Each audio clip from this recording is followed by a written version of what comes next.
inept and seems to like resetting the router every hour for literally no good reason, um, other than he doesn't understand how computers work. So we've got two wingers. We've got what? I think he's a left back. Soria, Amir Didic is a left back. Kareem Moses is a right back. Centre back. Didic is a centre back, right? Right back. Song Yong Chan. He can play on the left hand side. Okay, so we're looking like there's a formation forming in my head. He's a centre half. So we've got a back four. That's okay. We've got a back four successfully. We have something of a midfield. We've got a goalkeeper. It's starting to feel like it's a five at the back kind of team, um, which I'm not sure I like. I think that might have to change. Let's go into the tactics screen. Let's see what the suggested options are. Given those options, I think we're going to go with wing play. Maybe direct counter attack work better. I want something I can work with a four. We're just going to go. We're just going to go with the Gegenpress because we know it works 100% of the time, um, and we'll fit players in around that. So Alaman can be our central midfielder there. You can go on the right. You can go on the left. You can fit yourself into the left side of the central midfield. Eric Zetterberg in the right. That feels like a plan there. Connor James is of course going to be the goalkeeper, right back, centre back, left back, and Tomi Amiobi going in there. And then our next best few players are all defenders. I can see why everyone that's been coming in has been saying, "Can you get us some more midfielders now?" There's no one in the under 21s either. That doesn't help me at all. What have we got to work with? In fact, before we do that, let's have a quick look at what the actual squad rules are for the Canadian Championship with no matchday rules. The Island Games, the under 21 players must play a combined 250 minutes from 10 games. Target is 25 minutes per match, and there must be 5 players maximum in the starting 11. Alright. And what about the North American? There's no rules for that. Okay, cool. Okay, so we need to start rebuilding this midfield. That's going to be the big plan here. Let's do this the smart way by looking at players whose contracts have expired that we can bring over. I'm guessing there's no one in the Canadian League that's not treated as foreign. We should check that too, actually, on the rules screen, because if there are players who are considered foreign, players not considered as foreign, it doesn't say anything about players being considered. You know what I mean? Look, usually it gives you some kind of thing where it says these players are, it's like in England, Irish players, regardless, are not considered foreign. But there's apparently a thing that's happening there that we can make work. Okay, we need to find some players. It's what I'm saying. Let's search that by caps. See who it pops up. Elton John. We can have Elton John playing for us. Rocket Man. Yes, please. We'll give you a trial. Rocket Man Elton John on trial for us. That's going to be a start. Anyone else that pops up? Okay, let's look at players I've heard of. I saw Rowan Ricketts. Oh, that's disgusting. Okay. Rowan Ricketts, what do you do for a living now, Rowan? He's 37 now. That makes me feel unbelievably old, seeing that Rowan Ricketts is now 37 years old. In my head, he was like 27. He was not 37. Scott Fitzgerald, well, he's 27. And he's been playing in, I'm presuming that is Norway? Fløya sounds Norwegian, it is Norwegian, and Salangen. Alright, well, we'll look at those guys. Anyone going to jump out at me from the list of Germans? Probably not. Victor Heldi Benediktsson. He's young and he's a midfielder, and those are both things we need. The trouble with this is that I don't actually know any Canadian players, or I don't know enough Canadian players where I could confidently go like, that guy's good. Like obviously I know like the guys that are in the Canadian nationals, but I wouldn't claim to have a sweeping knowledge of Canadian. There's a lot of Norwegians when I'm playing Canada. Vitor dos Santos from Norway, he's probably amazing. So we've got to have a look at him because if he's I'm guessing he's Brazilian or something fancy as well. He is. Okay, we can get ourselves a Brazilian. That's the one, boys. That's the one. Polish players. Oh, I like Polish players, as we all learned last year. He played for... Is that the Flint in Wales? No. We'll give him a shout because he looks like he could be okay. He's played for teams whose names I recognise, like Odropol and Stal Mielec. I didn't think I'd be saying those names so soon. What else have we got here? Pavel Zielinski, that's a name I feel like I've come across before. He played for Slosk. That's how you know the boy's a legend. He played for Slosk, therefore he's a legend. Also playing in Norway, so that's definitely also a great thing. Alpa Bagsheci? Feel free to correct my pronunciation of anything in the chat. Chris Devereux, let's have a look to see if there's anyone Canadian whose names are recognisable. I mean, you were under 21 international.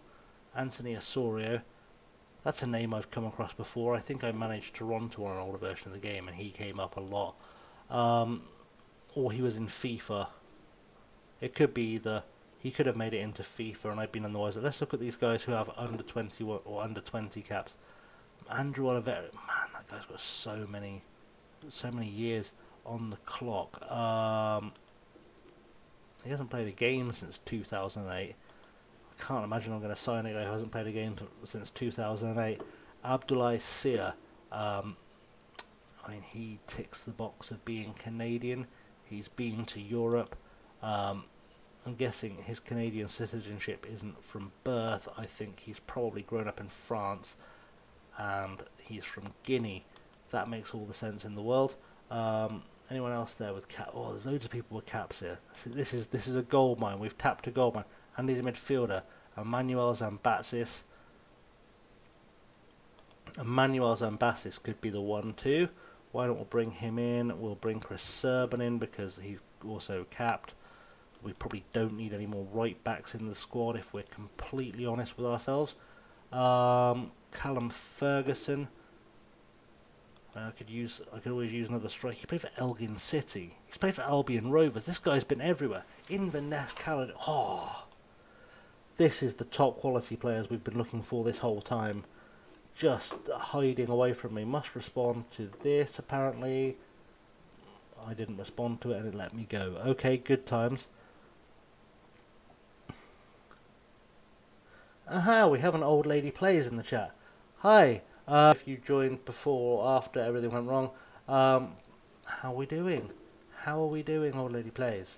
Welcome, Kate. Hopefully things are not going, hopefully things are going well. Yeah, sorry, I've lost the ability to talk today, and I don't know why I've lost the ability to talk. It's not really doing me any favours on this live stream, but we'll make it work. But I hope your day's going really well. It's nice to have you keeping me company always, because we've had some decent chats in our time, and yeah, we're working our way through Canada, which conveniently your neck of the woods. Hope because I have absolutely no idea. I've just discovered there's all these weird rules. I've just discovered there's a bunch of weird teams and. We're in something called the Island Games, but as far as I'm aware, Canada isn't many islands. I saw it when I got offered the job, and I was just sat there like, this is probably, some kind of competition where we're playing a bunch of sides from the Caribbean, like we've been invited, like you get with like the Copa Libertadores occasionally. And what we didn't get was any clear indication of anything going on, if I'm completely honest. Right, let's have a look at these players. Take this a bit seriously. Damon Aldas is not going to make the team. Abdoulaye Sia, probably not going to make my team. Elton John, and we've got to sign Elton John. I don't even know if he's actually good enough for my team. I'm certainly not going to let... Don't be a diva, Elton. There's no time for that. You'll play where I play you, and you'll play the piano. Ferguson, no. Ben Dixon, no. Maybe, because I can't be choosy. I've only got like 4 midfielders in the squad, and I do need to fill that out. Uh, Zambasis, I mean, this is a fringe player, but again, I've got like 4 midfielders in the squad.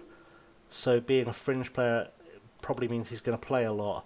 Serban, I've got loads of right backs, and he's not special. Anthony Osorio, we're going to go with probably not. Rowan Ricketts, at the grand old age of 37. The I was going to say the Spurs legend, but I also had that thing in my head where I was like, was he? Like, he was really good for me on a save once with Spurs, but Spurs legend may have been pushing it. Is this David Jones that used to play for Manchester United? Oh, it is. Oh, he's a hero. He can absolutely have a job. Um, that's a man that we can employ. Cannot be registered for the Canadian. That's fine. I don't need to register him for the Canadian. Oh, don't do that. I don't need to register him for the Canadian Premier League immediately. I just need to have him available for me when the Canadian Premier League starts. Ewan Grandison. Where's Ewan Grandison played? Memphis. I mean, I've got all the love for anyone that has played in Memphis, done anything in Memphis, really. Because those who know me from the musicy stuff I do know I'm a pretty big fan of country music. So anything that comes from Memphis or Nashville, I'm generally on board with. Um, that's kind of a thing. God, my voice has started going. That's always a winner. This is what happens when you record a whole bunch of content in the space of like 3 days. I've done so much recording over the last week between the FM21 beta series. I've done a couple of things for the music channel that I'm going to get up once I get the effort in to edit them. I've done a bit of trail work for 21, and I've done a bit of trail work for FM United, and yeah, just a whole bunch of weird stuff like that. I've done a couple of videos on Motorsport Manager. I've done an F1 2020 thing. I've got a whole bunch of essentially raw footage on my hard drive that I really, really should be putting together right now, and I haven't done it yet. So if we're going to try, if you don't think we can afford you, Ewan Grandison, I mean, we can probably afford you, buddy. I've got to stop asking for big pay rises. Just be grateful that you're being given an opportunity to come and play in the beautiful wilds of Canada. You've really got nothing to lose, bud. You're going to see some really, really good scenery because I'm not paying for flights across the country. We're driving. And you're going to like it. Apparently not. Alright, well, you missed out on your chance to visit Edmonton. Unlucky guys. Right. It's been an interesting start. We've managed to discover that no players are coming to us. Just casually background retweeting the tweet that told everyone I was on stream because, aha.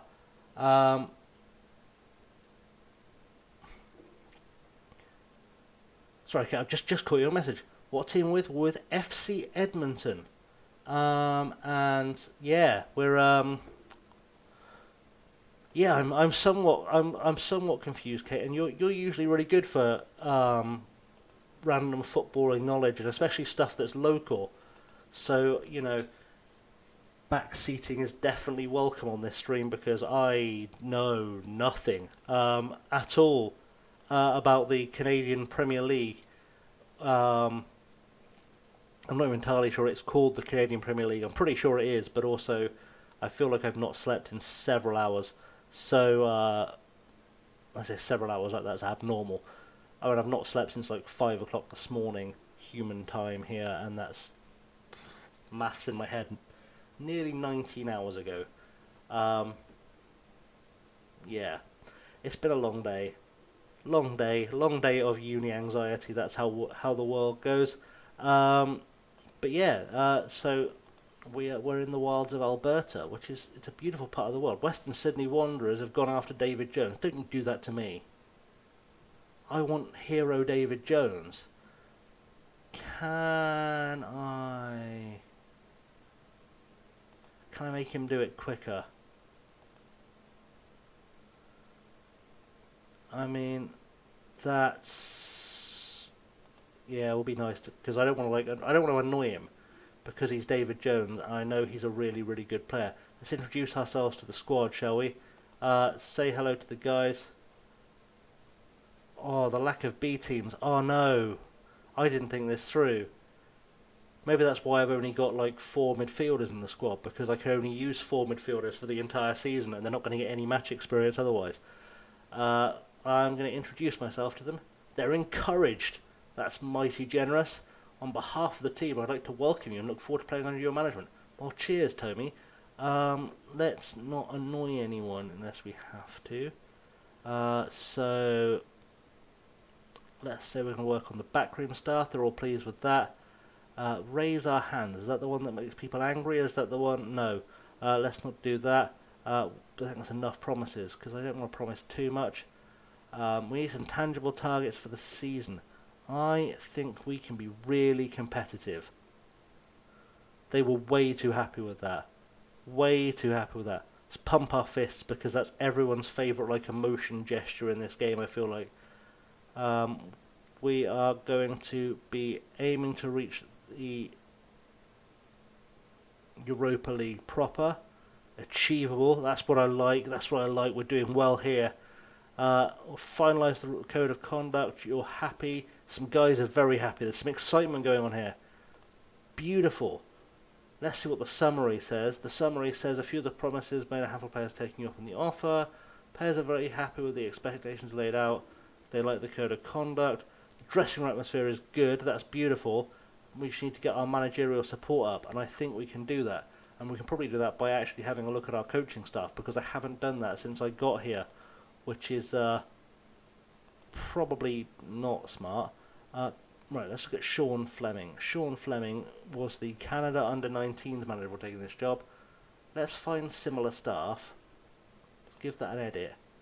One thing I'm really annoyed about this year, one thing that has bothered me, I don't know if anyone has had this experience, is that it doesn't have the ability to pick the attributes you're looking for by role anymore, and that bothers me because I can't be expected to have this mental checklist of what makes a good and bad assistant manager, what makes a good and bad whatever.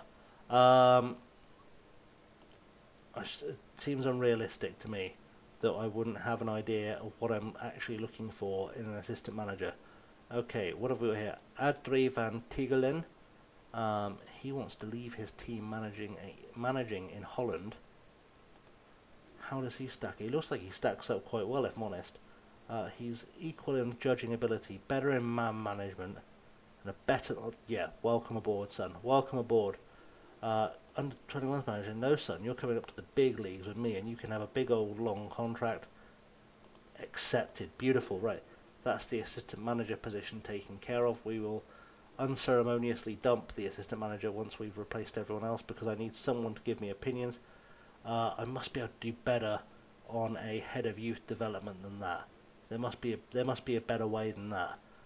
So let's go to the coaching side again. Head of youth development. Here I'm looking for judging potential ability. That's definitely a priority. I want someone who can work with youngsters, and I would like someone with good determination, because that tends to be conducive to getting really good youth players through, and that's actually still brought up a decent amount of people. Let's see if we can up our expectations. Ooh, some good options coming through. Can we go one more? We can't. We tried. Okay, so we've got a choice of Simão Freitas from Portugal, who's currently at the Luneng Football School, which sounds Chinese and is. Desportivo Brasil, so he's been to Brazil. Okay, got ridiculous coaching stats. Seems mad not to take him. I don't know why I looked further than his coaching stats. Give him the longest possible contract as well, and that will work out just fine for us. That feels like a plan. It's a bug. That makes more sense to me now. I was I haven't really been on the forums. Uh, I went on the forums to report the crashes I was getting when I tried to arrange friendlies, and that was about as far as I got with the forums. But I haven't had a specific look at anything beyond that. Lars Hirschfeld used to be a really good goalkeeper. Um, I'm not in a hurry to replace him as goalkeeping coach, unless I can somehow miraculously find myself a really, really good goalkeeping coach out of this, because you've got to have some trust and faith in having that experience there. Unless Darko Lubar, I mean, he isn't improved. Well, I'm really sorry, Lars, but I'm afraid this guy's coming in. It's going to be time to make some big replacements there. I don't have any more coaching staffs that I've got to fill. I would like to get someone that can teach defenders, if at all possible. Two more coaches I can bring in. So we're going to look at some coaches that can teach defenders, because that is most assuredly always a priority. And I want someone that can. Let's look at the right screen. I want someone that's good at coaching fitness too. I mean, Willie Donachie, he would do. Willie Donachie's been around forever. If Willie Donachie can come in at a price I can afford, then he would be the guy. I mean, is he going to take that deal? It seemed unlikely. It seemed like a gamble offering, and that. What else have we got? Small Freitas is there already. We'll look at Carl-Oscar Emberland. I mean, he looks affordable. Will he come do a job for us? Well, yeah, that's an acceptable wage to pay him. And I would like to get a fitness coach in, purely because keeping the players fit is often my priority. Fohien's Cedric Roger, what does he want money-wise? Not a lot. Not a lot. Oh, perfect. That's the first team coaching staff sorted out. That's what we like to see. And then we can casually just swoop in here, highlight all these guys, and we'll say goodbye to them. Hasta luego, my friends. Go with God, and please have good careers, but it won't be here. I feel bad letting Lars Hirschfeld go. He was such a good player back in the day. But needs must, and I need space. I need the space in the squad. That's kind of the thing. Maxime Tissot. Ooh. Let's have a look. That's a name I recognise. I don't know why I recognise the name. I feel like he played somewhere I'm aware of at some stage. Maybe I came across him at Montreal. 51k. Let's see what the agent's saying about that. He wouldn't be interested in joining us under any circumstances. I mean, I've had some strong rejections in my time. But that's a strong, never from a guy that handsome. But I've had some strong rejections in my time. But that was vehement rejection. That was some big rejection. Even by my standards, that was big rejection. He rejected me like I'd just set his mum on fire, which is, it's pretty strong. Like, it's pretty strong. We tried. Oh, we're going to talk to the press. Talk to the press about some stuff. Let's see if I can manage to not upset the press, the first press conference for a change. How do I feel sat here? Yes. I think the overwhelming emotion is excitement. I'm excited. I don't have much reputation to speak of. Well, I consider myself entirely appropriate for the job. Lofty ambitions, and hiring is said to be the last step in meeting them. Are you the right person to deliver on their apparent promise, especially in the short term? I'm honoured is going to be the answer to that one. What do I think of the squad? I'm going to go neutral with that, but I'll smile, because that way people... This guy's so pessimistic. Right, it's an exciting time to be joining. Everyone's in a positive mood, and the supporters can... I mean, the supporters are the most important part. How far can we go? We'll aim for the stars, because that's what we do. Open arms, we're going to work smarter, not harder. We're going to smile every opportunity we get. because they're built for success. And was there anything that gave you reason to doubt whether this was the right job? I mean, that's a ridiculous question to ask. Connor James is a terrific player, probably.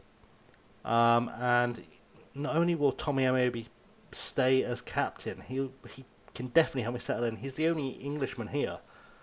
I think it's a move we had to make. That's a good answer. You've taken charge when it's widely expected that Elton John will leave the club. Can you hold on to him? Do you want to? I mean, I've just signed him. And then you ask him being on trial, so you know he's not really with the club. But okay, we've got to work out a deal, and I want players to know anything. We'll focus on the Canadian Premier League because I gather that's probably the most important competition. And it could be the Island Games I'm about to go into are the most important competition. It could be that the North American League is the most. I'm not entirely certain what the answer to that question is, if I'm completely honest. I'm glad you got him to sign. Okay, I am. He doesn't appear to be a friend. We're playing the Cavalry. I don't know what's happening. Why am I playing against the Cavalry Academy? Is this a thing? I mean, I don't know who any of these. I don't know what's going on. How did I end up in a youth team friendly? Can I get out of the youth team friendly? Can I assign that to anyone else? Well, that feels like it's a thing I don't want to get immediately involved in, if I'm honest. Um,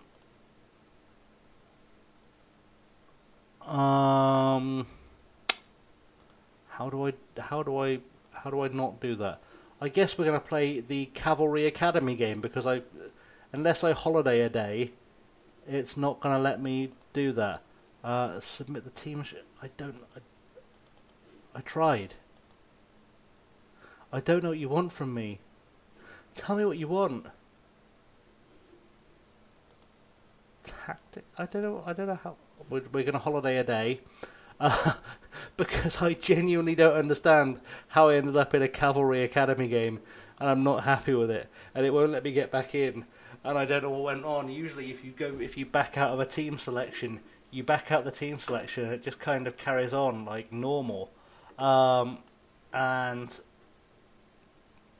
you know that makes sense to me, but that that just stopped.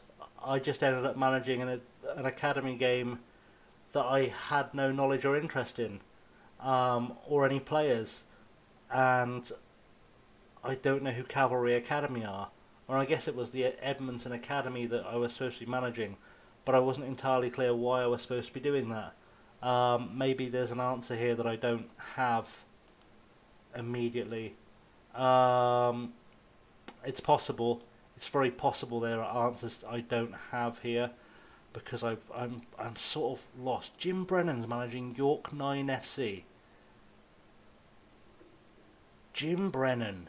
Well, there's a name I've not come across in donkey's years. What a player Jim Brennan was. What a player he was. Got those dirty stats. I'd forgotten he played for Southampton. He was a hell of a player back in the day. Well, that's a nice problem to have. Managing against a guy I genuinely respect as a footballer. We laboured to a draw against ourselves, which is probably the best thing we can do. Shows that all things are equal in the squad. It would be really nice to have a new player or four sign, because I'm really not feeling confident about what I've got depth-wise in this squad.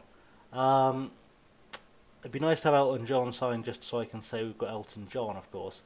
But we are needing some players, and I'm not entirely certain where they're going to come from. We don't seem to have much of a budget to play with, insofar as I can spend about £1,000 a week on one player's wage. I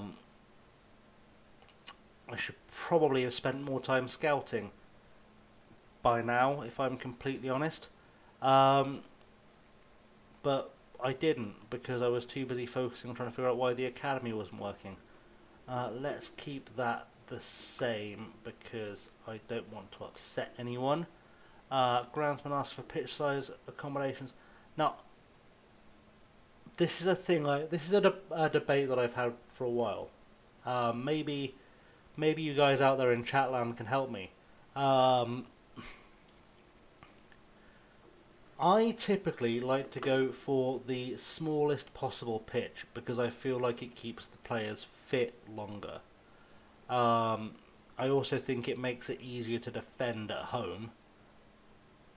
But then there's an argument that if you have the largest available pitch, you can stretch the play. You can go with a narrow one, keep the narrowness of the defence, but still have that length to run in. But my typical thing is to go minimum because, and that seems awful. I'm not even sure that's regulation sizes for a pitch. Off the top of my head, I'm sure it's not. I'm sure it has to be 70 yards minimum and 100 and something, or 90. I forget. There's some kind of thing for that. See, that's my thinking as well, Kate. That I'd like to make it the smallest pitch possible. I think we'll go with that. I think it's good for fitness. Yeah, the adjustments of the opposition as well. That's very much something I'd like to consider. I've just been given a message saying that we had a scouting meeting with the chief scout, and it occurred to me that I haven't appointed a chief scout. And if I don't have a chief scout, I can't meet with him because that's how that works. I also now can't see the best options for chief scout because I haven't got a coaching staff because I didn't think it through before I fired everyone. Should have appointed the entire backroom staff before, or offered out the entire backroom staff before I fired the existing backrooms. That wasn't smart at all. That was really stupid. That was one of the dumbest things I've done on this year's game, and I'm so glad that I was able to do that on a stream so everyone could see me doing it. Luckily, Emmanuel Zambezes is coming in. I would guess he's Greek Canadian. Would be my guess. He is. And my second guess would have been he's from Toronto. That would have been my second guess, that being a Greek Canadian, he was probably from Toronto. Weird how that works. that you have to really understand Canadian things to understand that. Why is that going through on the first? Is there some kind of weird transfer window? Am I stuck in a weird transfer window with no players? And what's going on? Okay, let's go back to the rules. Let's focus on what we're doing. Transfer window 1st January to 1st of April, 7th of July to 5th of August.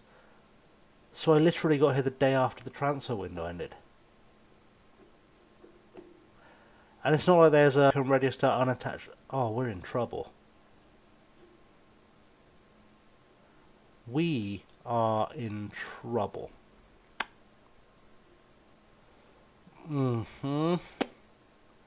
Okay. We've got to really reconsider what we're doing now.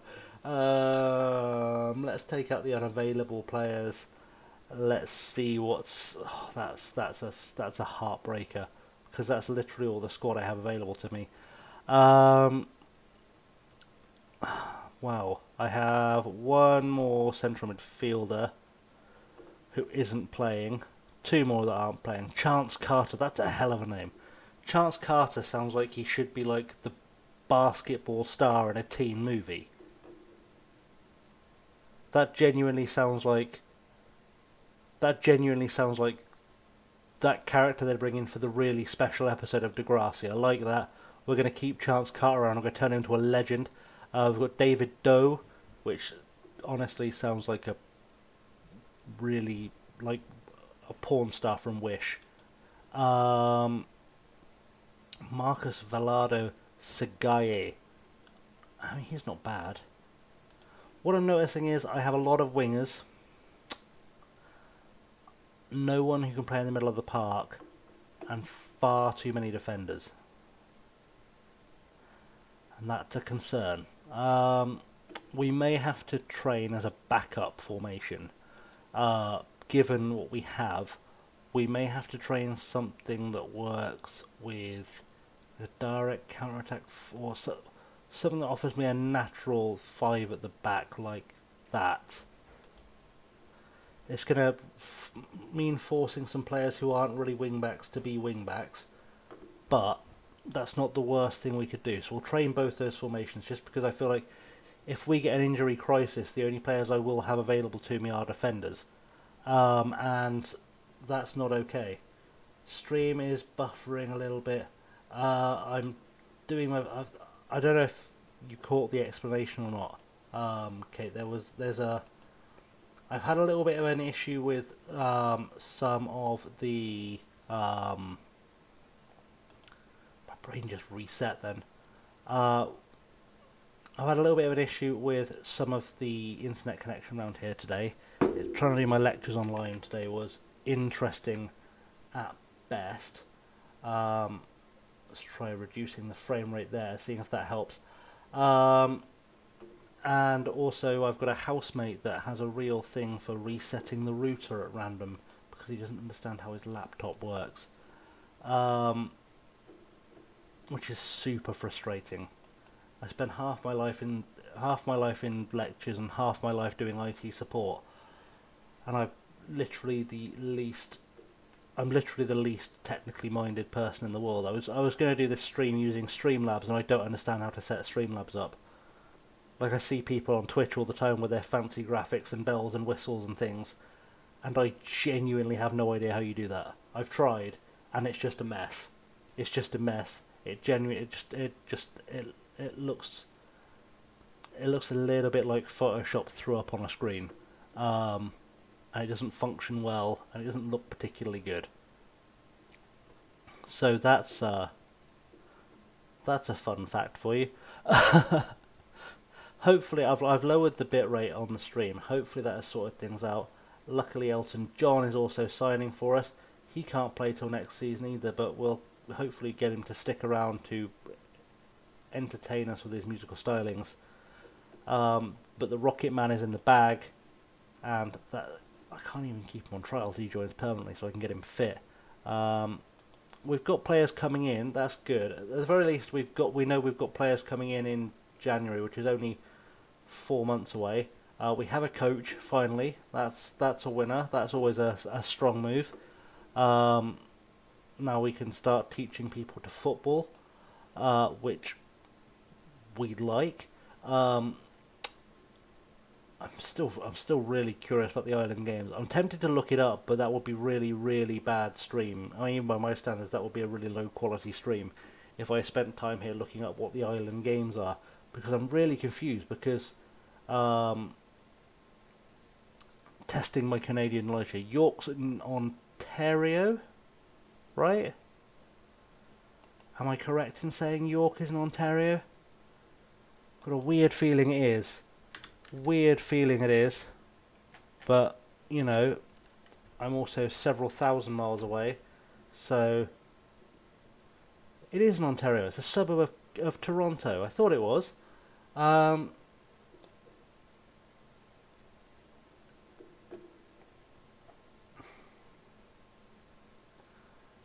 For some reason, Kate, it didn't show up in the chat that I saw.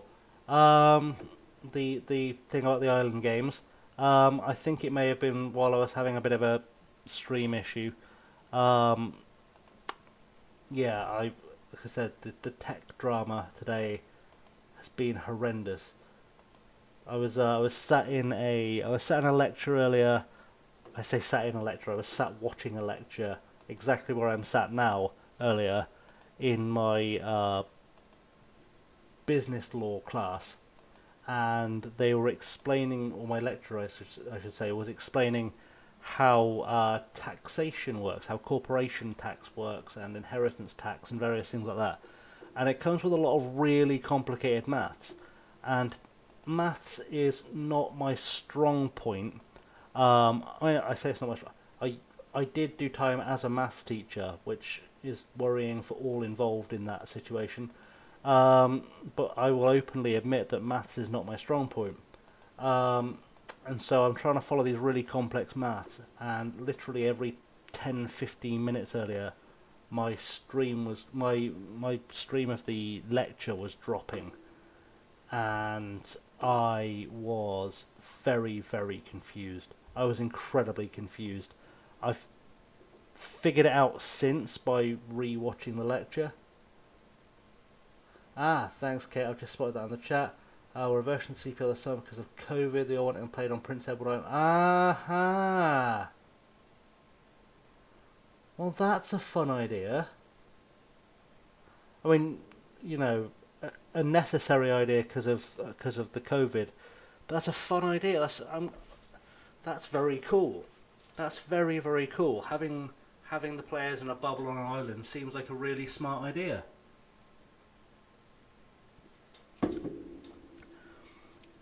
I'm I'm mildly taken aback, of course, because living in the UK and with our COVID response, the idea of anyone having a smart idea in relation to responding to COVID seems to me like something from a Jules Verne novel.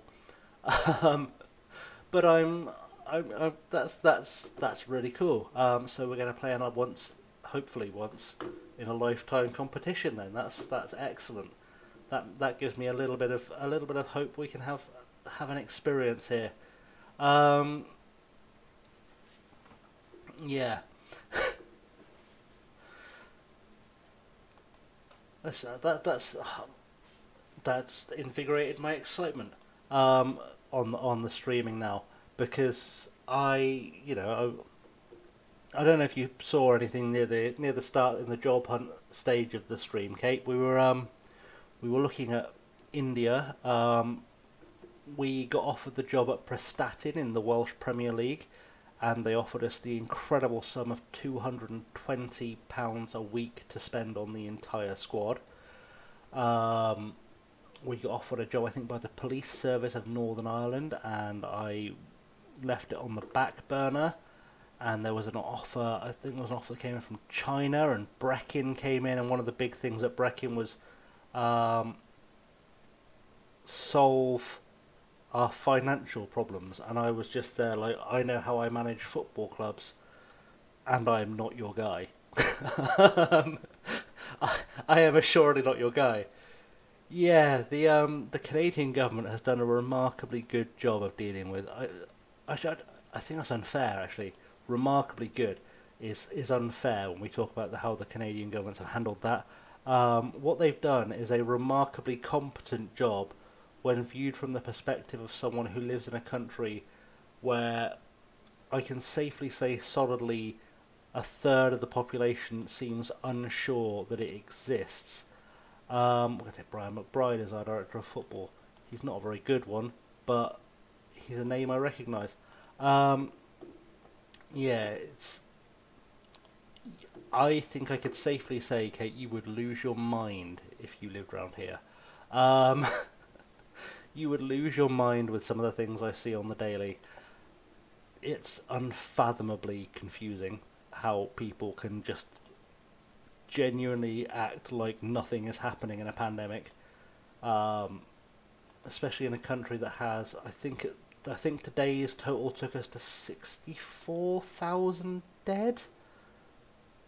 I don't know how. Like, I feel like I understand conceptually if you don't know anyone that's died, 64,000 dead is just like an empty number to you. But I think if people took a moment to visualize what 64,000 dead looks like, they probably treat it a bit better. Like I was asked by someone, I forget it was the other day, if I could describe, if I could explain to them, in a visualizable, in an easily imaginable way, um, what the COVID death situation here looks like, and I basically said that if we filled Old Trafford with corpses, we'd be close. And they looked at me in an incredibly horrified manner, which is completely understandable because I watch the news every day in a completely horrified manner, wondering, from my position as someone with a law degree, how we've got to 64,000 deaths caused by an incompetent government and no one's filed criminal charges, because that is absolutely gross negligence manslaughter. But, you know, that's a very political rant for a FM stream. That's going to upset some people somewhere in a chat, I'm sure. Um,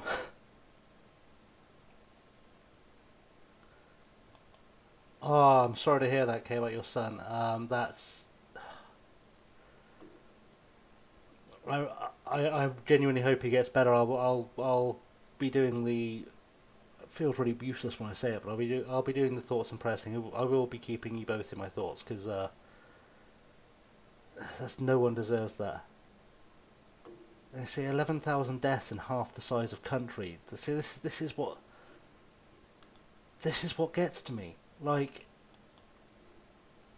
people talk about how it's because, you know, Canada and New Zealand don't have densely packed populations. This is the excuse we get all the time. Oh, you can't compare our numbers to Canada and to New Zealand and all these other countries that are well because our populations are densely packed. And then I just think, we've had more COVID deaths than Hong Kong, which is the most densely packed country in the world. You can't use population density as your argument for why we're doing badly. I mean, I don't know if you've ever seen it. I don't know if anyone watching has ever seen it. There's a brilliant video on the YouTube, and I'm not going to dig it out now. But there's a video on YouTube where a guy does there's a guy who does travel vlogging, which I enjoy watching, because I like to travel, but I also don't have the money for traveling. Um, and this guy visited Hong Kong, and he was visiting people's houses, and it's amazing because I'm not exactly living in a luxurious space. I'm in student halls, and my bedroom is the size of three of the apartments people live in Hong Kong. It's unbelievable how densely packed that country is, but especially the city of Hong Kong, which, contrary to most people's belief, they are different things. Um, Currently over wage budget. We'll see about that. Yeah, it's interesting.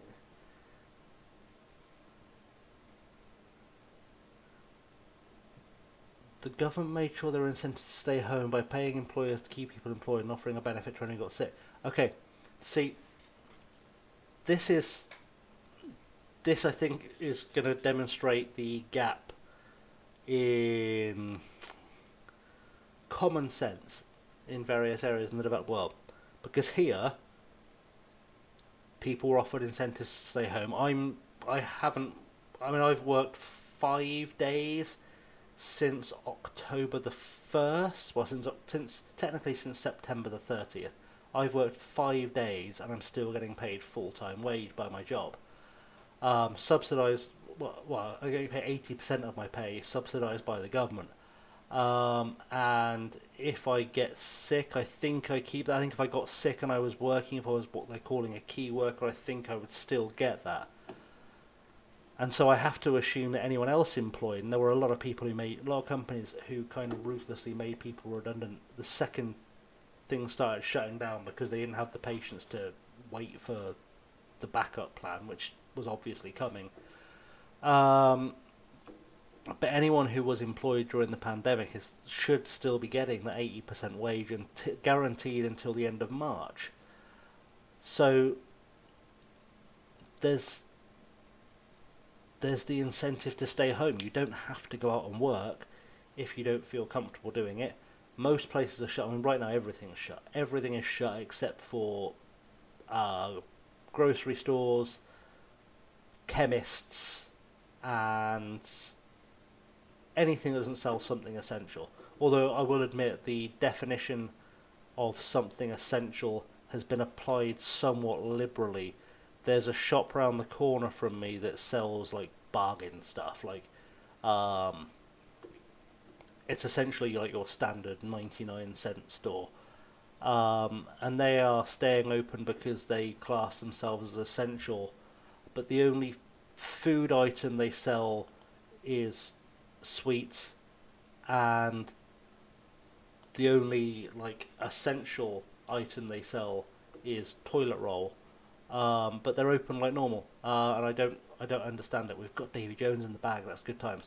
Um, I missed a Davy Jones locker joke there. That was a failure. Ghislaine Bonin is coming in as a performance analyst. I don't remember offering out a performance analyst job, but we did. I can at least offer Davy Jones a trial till he joins permanently. That's a small blessing. Um, yeah, it's been weird. It's been really weird. Seeing people are. I mean, the law that was enacted here to cope with the pandemic. Um, and again, I say this obviously with the background in studying law. I've gone through that 4 or 5 times. Um, First of all, out of curiosity, because you know, whenever a law is passed, as a lawyer, as an academic lawyer, you get interested, and you see what's in there, what provisions are in there, what's in there, and from my very limited 4.5 years experience in studying the law, it is the single worst drafted piece of legal writing I've ever come across. Um, the loopholes that you could exploit in that, were you sufficiently motivated, are so large you could drive the continent of Africa through them. Um, it's terribly drafted. It's so badly written, and there's a strong argument to be made that said law is unconstitutional, which would confuse a lot of people because they don't seem to think we have a constitution. We do, but people seem confused by the notion that we have a constitution. Um, yeah, there's a lot in there. I could very easily say a lot of things about how how much our government have taken advantage of the situation with that law, um, and how much corporations here, companies here, are taking advantage of the law being so badly written. And I think the genuine worry for me is that this pandemic may not end. Um, this pandemic may not end, certainly for us. I think we're looking at probably 2 or 3 years before we see the other side of it, as things are currently going. I think the rest of the world will be largely free and clear of it as long as they don't allow any British tourists in or American tourists in, if we're completely honest. But yeah, I'm very aware that because it's not being taken seriously, because people aren't being given a reason to take it seriously, because the government are more interested in protecting their own personal investments than taking the deadly virus seriously. Um, yeah, I think it's going to be a good 2 3 years before we get out of this. I think the numbers of deaths we're going to see in this country are going to make Trump's numbers look like a couple of kids missing from all of the kids on the planet. I think we're going to beat the Trump numbers. I think by the time this is over with here, we're looking at probably close to 400,000 deaths. Um, because I don't have any faith that people are taking it seriously, that the government are taking it seriously, and it seems like it should be so easy to solve. Just give people no reason to leave their house, shut everything for 3 weeks, pay everyone to sit on their ass, make arrangements for food shops to drop food off at people's houses, and keep people at home. It's not difficult. I Yes, I've got a clear idea of my first 11 because I've barely got more than 11 players. I am pleased he's signed a new contract, and I'm pleased he's signed a new contract, and I've managed to not completely upset the media, which is okay. Good. Yeah, so that was my discussion on politics. And yeah, you're right about cronyism. The cronyism especially in the Tory government, is terrible. Um, I I couldn't find enough bad things to say about them to accurately reflect how bad they are. And I mean, to be honest, I mean, you follow me on Twitter. You you've seen things. You've seen me expressing my unhappiness with the present world. I'm trying to pick a team, and I don't know what. Let's go with that. That feels like a loosely fitting bench. Um, Also, the name Atletico Ottawa is an amazing name for a team. That's brilliant. Um, that is a beautiful, beautiful name for a team. I'm so excited by that as a name. I wish I'd been offered the job at Atletico Ottawa now. It wasn't an option, but if I'd been offered that job, I would have taken it, and there would have been no one else that got a look in. We can assign Kurt Ferguson. Kurt Ferguson sounds like he should be a character on Saturday Night Live. That's like a David Spade character on Saturday Night Live, back from when it was good. You know, years ago. Actually, I say years ago. It's been good recently. I shouldn't admit that I'm watching Saturday Night Live, not because it doesn't make me cool anymore with the kids, but because technically it's not actually on television here, so I haven't accessed it legally. Um, and, probably best not confess to the commission of a crime against either society or, in fact, the law on a stream. But there we go, it's out there now. Um, I'll expect MI5 at any moment to come and lock me up for illegally streaming a comedy show that about 7 people in this country have ever seen. Um, yeah, yeah. Well, that was a tour de force. That was a tour de force of things. I'm sorry, Kate. I'm sorry if I've offended you, but it's just the one. It's just the one broadcast TV show, and I'm hopelessly addicted to it. See, it's one of those weird things because where I grew up, surrounded by largely American culture rather than British culture, because there was never a thing my family did. My family have always watched American TV, listened to American music. I don't know why. I'm guessing it's like a parental thing. My mum is a massive. Is Americaphile a thing? I know Anglophile's a thing. Is Americaphile the other way around? I don't know. Anyway, my mum's really obsessed by American life. She's been over there a lot, and she tries to get there as often as she can. Genuinely, I think she'd move there tomorrow. Um, I say tomorrow, but post-COVID tomorrow. But it was always something as well. So because of that, and because I'm a big fan of comedy, and yeah, Saturday Night Live was the thing. I mean, for me, what has happened to that lineup? I didn't do it that, did I? I don't know. Yeah, so because like I said, for me, comedy was always a really big interest. It was always something I really enjoyed. Has he got a better role than that? He has, but it won't help this formation. Um, it was natural that I gravitated towards SNL because it is comedian mecca. Um, and so I've found many ways to go with this. We did have it on TV for like one season, like the 2015 season was on TV here, and it was on at like the most ridiculous time of night. It was on like four.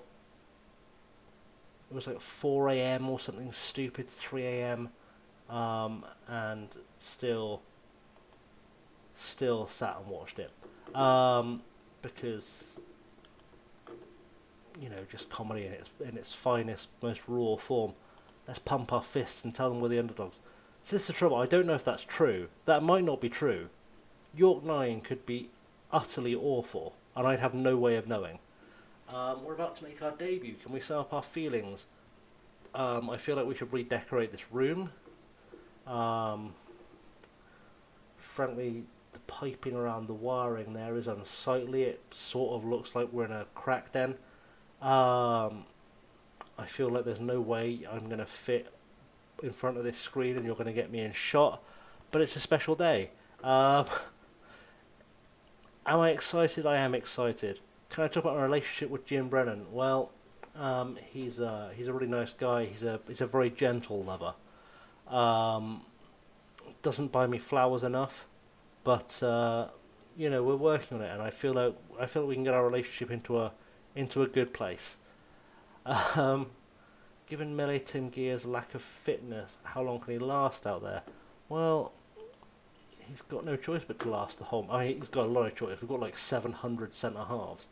Um, I can replace him literally tomorrow, and that wouldn't be a problem by any stretch of the imagination. In fact, would that be a problem? Um, yeah. Well, we're into the game. We're wearing blue. I figured that bit out. York 9, which is beautifully abbreviated to Y9, wearing the white. Zetterberg picks it up and plays it to Didic and back to Zetterberg. Ball over the top to literally nobody interested, and Ingham's gone for the Hollywood save. Is that the Ingham that you... Please tell me that's the Ingham that used to play for Sunderland. There used to be a keeper called Mike Ingham. He used to play for Sunderland. He was on like a bunch... That was a Hollywood save as well. He's been on a lot of old... He was on a lot of the old FMs, and when he first appeared in the game, he turned into a decent keeper. He'd be like Northern Ireland's keeper for like an entire generation. And I saw him play once. I can't remember who I saw him play for. I think I saw him play in a non-league game, and he was like fully Hollywood save guy. Like someone would fire a wild clearance out from their own box, and it would go over everyone. He'd be under no threat whatsoever, and he'd dive like Tom Daly for the ball. It was like he was walking away from a Hollywood explosion. It was beautiful. It was beautiful to watch and completely unnecessary.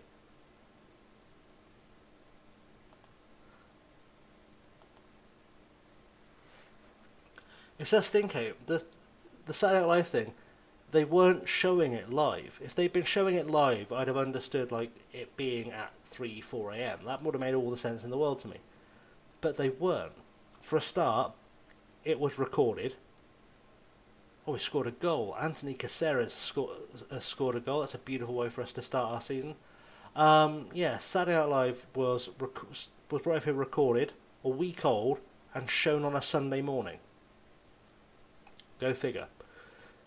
If you're going to buy it in taped and ship it over a week later anyway, you may as well show it on a Saturday. I mean, I hope he really fluffed his lines there. I'm glad Caceres was there to walk that in. I'm still curious as to whether that's actually Michael Ingham. Will it tell me just by hovering? Nathan Ingham. Okay, it's not. Maybe it's just an Ingham family trait. If you put them in goal, they'll dive like Joker walking away from a bank. Rivero's in, and that's utterly... The goalkeeping here is atrocious. The goalkeeping here is embarrassing, quite frankly. I mean, I was happy when we took advantage of how embarrassing it was at their end, but this is utter garbage. I don't know if I've got this on extended highlights or regular highlights. It's on extended. Let's put it to key highlights. That goalkeeping was among the worst pieces of goalkeeping I've ever witnessed. We're going to get an offside here? Probably not. Yeah, just no effort made to save that whatsoever. He wasn't even in position. He wasn't even close to being in position. Maybe a new goalkeeper is something we need to invest in for yeah, just walking it in the net, just walking it in the net. Honest to God, if I had a, we'll keep him on to half time. If I had a goalkeeper in my team in real life that allowed the ball to literally get walked into the net like that, I'd have torn up his contract before half time. On the spot, in fact, I'd have torn up his contract. That's embarrassing. The only excuse for letting a goal like ours in as a goalkeeper is if you're legally blind or injured in some way. And even those aren't necessarily acceptable excuses because you get some idea something was going on around you. Amadidic is going to have to go off at half time. Saying we'll replace him with Sam Gardner, which is certainly possible. Um, the expected goals thing we are leading on, which I gather is a good thing. Oh, this is my other bugbear. My other big bugbear with this year's game. I know it's trivial, but you used to be able to make subs from the team talk screen without having to go through tactics and all that kind of stuff. You used to just be able to drag your players and make changes on the team talk screen, and you can't now, and that annoys me. Let's send Sam Gardner in because we don't want our boy Didic to fully break down. We don't need to do any shouting because I managed to fire up the team at half time. That's, yeah, interesting, very interesting is what I'm saying now. Let's get into the game because I'm not looking at the right screen. I got unnecessarily distracted by not looking at the right screen. Okay, where are we at now? We have got to do something about this. Boakai is not impressing me in literally the most Shania Twain of ways that don't impress me much. Prince Amanda, now anyone that knows me knows he's going in just for the name. He can be atrocious. He's called Prince Amanda. People are going to think, if people who come into the next edition of this stream where we pick up the save, people are genuinely going to think I've set that as a nickname for him, and they're not going to understand why that nickname happened. Like, they'll have no idea why I've got a guy called, why I've got a player named Prince Amanda, and they will assume there's some kind of weird story behind it. And there genuinely won't be. That is his name. I've done nothing. I've done nothing about that. That's an absolutely atrocious piece of goalkeeping and defending again. We found ourselves massively behind the 8 ball, and Zetterberg is coming off because he is the next worst performer on the field. We're going to send in Chance Carter because if there's one thing I've learned from many, many decades of watching Degrassi now, which I probably shouldn't admit to, but you know, I've also admitted to some other stuff on the live stream. Apologies, I was losing the blood in my waist. It's my legs. But if there's one thing I've learned from years of watching Degrassi is if a guy called Chance Carter shows up, he's responsible for making good things happen. And also, if you yell at kids, we all learn something at the end of the episode.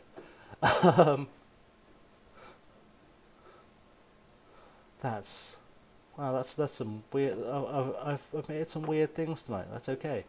Lots of weird things. We're not going to get a result out of this game at all. We're not going to get a result here at all. These guys are embarrassing me, and I'm not okay with that. Let's berate them again. Purely because it's fun to do when I've been embarrassed by my team this much. I don't know how we've lost that. We were massively above them on the expected goals ratio. We were on paper probably a slightly better team on paper. And I can't fault you for effort. Nobody expected us to win. I mean, I'll do it, but it feels a bit kid gloves. We're trying to be adults here. We dominated the ball with possession, blah, blah, blah, finds the inside. How did that happen? It is very frustrating. I think that sums it up. Not the start you must have had in mind. How disappointed are we with today's result? I am... Yeah. Let's be a bit harsh. I want to see a reaction. I do want to see a reaction. Anthony Caceres, Nathan's first goal for the club after coming through the club's academy. You must share the fans' light of seeing a young player coming through the ranks and making an impact at this level. Absolutely. How far do you think he can go? He can go right to the very top, which is okay, because he is at the very top of the Canadian Premier League. How much do we... He's a good player. Thanks for that interview. That went well. Ahmed Didic is injured. He's out for 14 days. Oh, that's brutal. That's brutal. How you felt defeated against Jim Brown, have not been in the job long, giving up something in terms of experience. Do you have any post-match thoughts towards that? We're putting the building blocks in place here. He has phoned me to apologise. but he is sleeping on the couch tonight. We're going to bring in Tom from Brazil because that's the most Brazilian name ever, and Diego Talisca because he's. We're just going to give all these. Thomas Gonzalez played for me at Schloss. Oh, that's exciting. That's exciting. If I can have Thomas back, that's got me hyped. We're just going to bring all these guys on trial, have a look at them, see if they're any good. It feels like the safest way to do this. All of these players are about 110 years old. Lotti Salina from Kosovo. Wow, that's interesting. Also, the idea of these guys playing the island games and being in a bubble, we're also going to go and play Cedia Gia, who are Barbados, I think. No, Puerto Rico. El Salvador. Oh, I was so far away.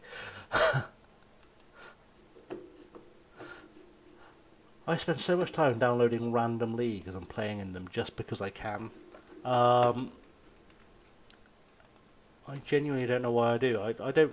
I mean, I gain the enjoyment from it, but I honestly feel like it's one of those hiding nothing things. Because if I was to take over a team in, say, El Salvador and try and turn them into a world force in football, I'm looking at easily like a 90 season save.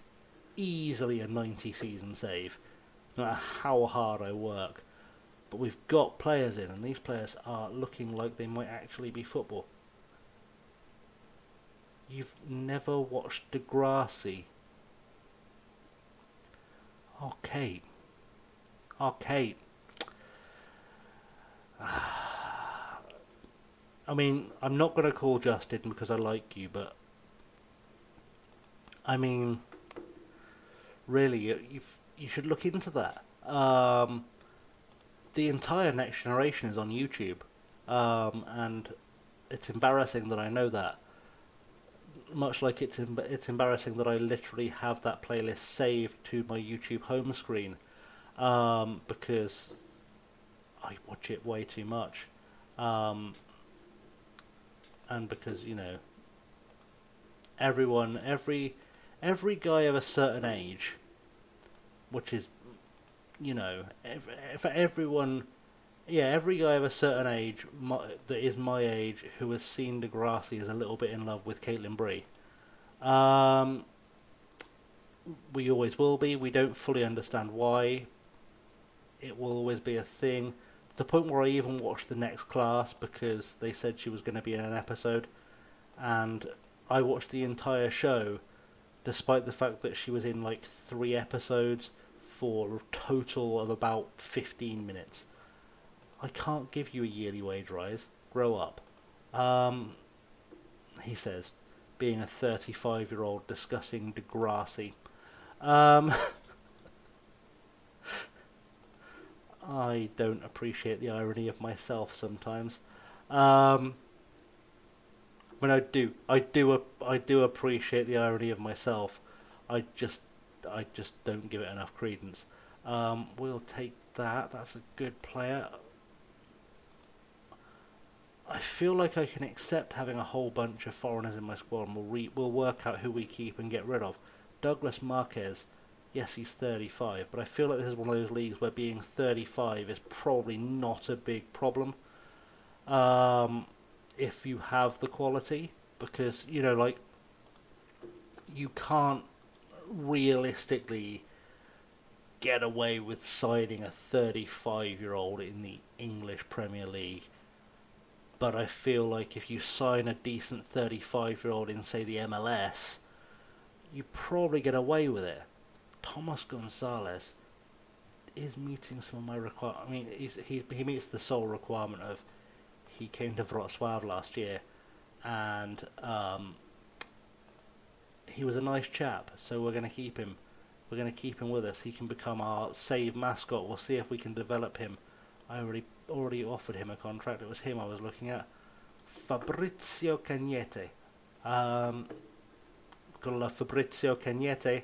He can come in as well. We can never have enough Argentines. which is something I just lost my citizenship for. But that's okay, because I didn't want it much anyway. Gotta be very careful when you say good things about the Argentines and live in England, because people here are either very not over the Falklands or very not over 1986, when they try and malign the fact that Maradona scored the single greatest goal of all time by claiming he cheated, which he clearly didn't, because it was Maradona, and a player that good can do exactly whatever he likes, in my opinion. Um, I'm kidding. I'm kidding. We don't accept random bouts of cheating. That's not something we consider acceptable here on the channel. It is clearly reprehensible. Well, I've got the wonderful group of messages from a group of bot accounts asking if I want to become famous. That's beautiful. That's the. I don't know if that copied across to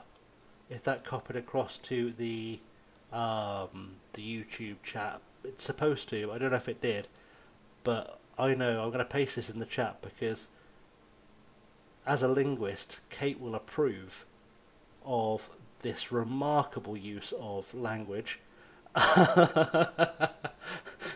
This remarkable use of language. That's incredible. I can't even pronounce that. And the sad thing is, I know full well that Kate will look at that and be able to say it outright immediately. But that's incredible. That's an incredible misuse of how alphabets work. That's beautiful. That's one of the most beautiful things I've seen in quite some time. I'm not gonna lie, that is one of the most beautiful things I've seen in quite some time. Um, oh, I enjoyed that too much. I enjoyed that far too much for my own benefit. Uh, those are a selection of letters casually piled together. Um, oh, that's made my night. That's beautiful. I love a good random bot that thinks they're being really clever to get around the system. Obviously it did get around the system, because I don't have any kind of bot anyway or any kind of moderator on my Twitch to stop that stuff getting posted. But oh, that's magic. That's magic. That's utterly appalling, and yet at the same time weirdly brilliant. I mean, I'm not stupid enough to fall for it because it's a con, but I enjoyed it. I enjoyed it way more. I mean, I've been awake for 22 hours now. That's probably a large part of the reason why I'm enjoying that as much as I am. In fact, that's probably all of the reason I'm enjoying it as much as I am. If we're completely honest, that's probably all of the reason. It's sleep deprivation and sleep deprivation. Um, Joe, while I've been doing this, I've talked about none of the things that I intended to talk about on the stream tonight. So you know, I'm in the FM Premier League, which is a big old competition with some absolutely world class content creators in it, and absolutely world class content creators. Like when we did Versus 4, like I felt, I mean, I was among friends, so I felt a little bit less out of my depth insofar as I could afford to fail, and I knew that, ultimately it was just a friendly competition between friends for the purposes of good content. With the FM Premier League, I only know three or four of the people involved, on any level whatsoever. I've only interacted with three or four of the people involved in any level. Um, Actually, no, I think it's about six, because a few of the guys are in the FM United team. Um, and I feel very, very out of my element with this. I don't know how that's going to go. It could go brilliantly, and I could prove myself to be an unsung tactical genius, or it could go very typically like me, and I could become the first person relegated from the FM Premier League. And in truth, I'm not even entirely certain of the rules of it. I'm certain of the admin rules behind it. Like, we're playing FM Touch, we can't put any third-party graphics or mods in because 2Game will cry, and they're sponsoring the whole thing, which is very kind of them, and big ups to them. But aside from that, I don't know if we're drafting teams, if we're being assigned a team each in the actual Premier League. I'm unclear. I'm unclear. I'd like to hope we're drafting teams, because I have the kind of luck that leads to me getting someone I don't want. That was very cautious. I favour team changes that put Prince Amanda in the team. So we'll go with that. Amiobi Cetrico, FC Edmonton's leading league appearance maker. Well, that was more of a tongue twister than it needed to be. With 126. The most league apps by a player is by Albert Watson, who is currently at Larne. See, I'm confused, because this league's new, right? Like, the Canadian Premier League is new. Like, it's not been around a long time, right? Am I wrong in saying that? It's possible I'm wrong in saying that. But I feel like the Canadian Premier League is a newish thing. And yeah, unless that's inaccurate. I don't understand how he's made 129 appearances in a league with 8 teams in 2 seasons. I'm not. And before the league was even played. Unless I was right in my first suspicion that I had, that FC Edmonton were one of the teams that moved up from the USL. Was that a thing that happened? Ah, they were an NASL. Okay, now I understand. Now I'm on board with this whole concept. Now I'm not lost. Now I'm not lost at all. That makes all the sense in the world to me. It's because they were part of the NASL, which is a league I don't fully understand as a European. Because, like, I understand the English league, we have obviously the Welsh clubs. I get that. I get the Scottish league, of course, and of course the Welsh league have English clubs in them. I get that there's an Irish club in the Northern Irish League, or a Northern Irish club in the Irish League. I forget which way around that works. I get things like that. I get there's a Monegasque team in the French league. I get there's an Andorran team in the Spanish league. A San Marinese team in that all makes sense to me. That all makes complete sense to me, because they're in adjoining nations at the very least. But then I look at like the USL and the NASL, and there's teams in there from like Bermuda, Canada. I think there's a Mexican team and a Puerto Rican team in there. And it's all very confusing. There's a lot of leagues in one league, but the league doesn't have any way of getting promoted to the top league, and there's not a professional structure to it as far as I understand. And there seems like a lot of travelling between a lot of countries for no long-term net gain. I don't know why it's there.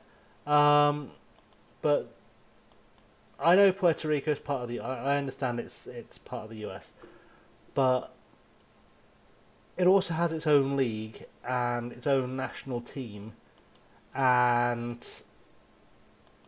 it seems anomalous that there's one Puerto Rican team in the NASL when there's about 700 teams from Delaware. It doesn't make sense. Is it advised to play away from home first? Yes. If been drawing this first against a similar stature can be a positive result. I think we've got a good chance and we're confident. Tomi Amiobi I mean, he's Tommy Amiobi. He's the only player I've heard of, therefore probably good. Ramon Soria has had a number of standout attributes and many feel they make the yes. Kevin Alaman, as you're well aware, has physical attributes rarely seen in other players. I mean, that feels like a bold statement. That feels like a bold statement. I mean, he's got the physical attributes rarely seen of the average professional player. I think is fair. But he's not Emil Heskey, is he? So we'll be nice to him, but I think that's a disingenuous question. That's a disingenuous question. That is like asking me about the benefits of having a lot of tall players in your team, but focusing it on Lionel Messi. It feels empty. We have got Douglas Marquez though, so that is beautiful. I don't even know where Douglas Marquez has come from in the world, apart from Brazil. He's played at a bunch of the teams who aren't licensed by the game, and at Kawasaki Plaisir, which feels like an unnecessarily pretentious name for a Japanese team, along with Lynx Matsuyama. So this guy bounces back and forth between continents a lot, is what we're learning. Has he ever played in the top flight of Brazilian football? A couple of games for Flamengo back in the day, and a couple of games for Atletico Portimonense, I think that is. I think. I get very confused by the abbreviations. Really confused by the abbreviations, if I'm completely honest. Douglas Marquez though is fully in the bag for next season. Salif Kajabi also fully in the bag. Taverna fully in the bag. Good work. Get in the bus, boys. Get in the bus. Tom is on board. I hope he does as well with the football as he did with MySpace. In fact, I hope he does better with the football than he did with MySpace, because it was great for like 2 years, then it crashed and burned horribly. But it's good to have Tom on board. Hopefully he doesn't insist on making everyone add him on their social networks, because that would be an awfully bad thing to do. It'd be like he never learned his lesson. Salif Kajabi is in. There we go. We've got those guys confirmed. What's our wage budget? Our wage budget's going to be a shocking experience. We've committed to spending double our wage budget. At least we're still looking at making a profit, so something went right somewhere along the line. I can't believe I made a Tom from MySpace joke in 2020. I'm genuinely ashamed of myself for doing that. I can't apologise enough for making a joke that outdated. That's appalling. That's really bad. That's not okay in any way, shape or form, quite frankly. And I'm disgusted at myself. So, apologies to all who are watching across the various platforms upon which we're streaming, because, as I've said before, this is currently going out on Twitch, YouTube, and indeed the Steam workshop as well, which is cool, I guess. It's my first time. Streaming to Steam, and I can't say I'm unhappy with the experience. I'm dubious as to the level of viewership available on Steam, because I can currently see all of the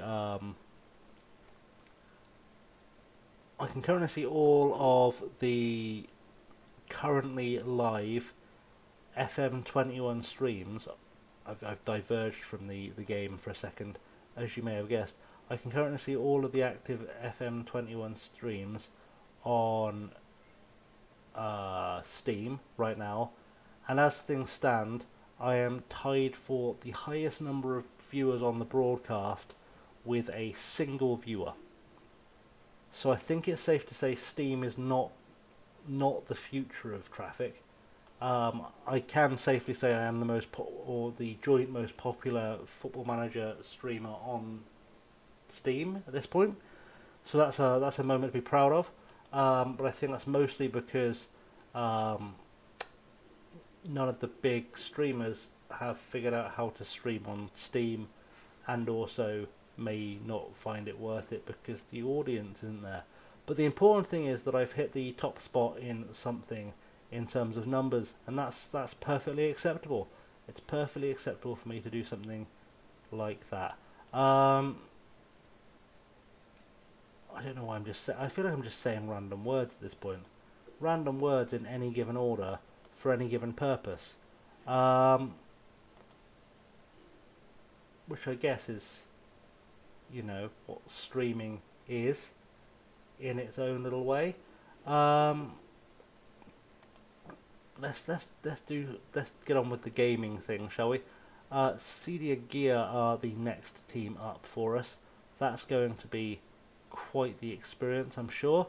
I'm sure we're all gonna very much enjoy what's gonna happen here. I'm fiddling in the background, so I apologise because I just realised that I set something up awfully wrong, and it's probably ruining everyone's experience of this whole thing. More so than my general incompetence tends to ruin people's enjoyment of things. So let's just fix that very quickly in the background, and we'll get back to playing the game that we came to play, because that is the way of the world.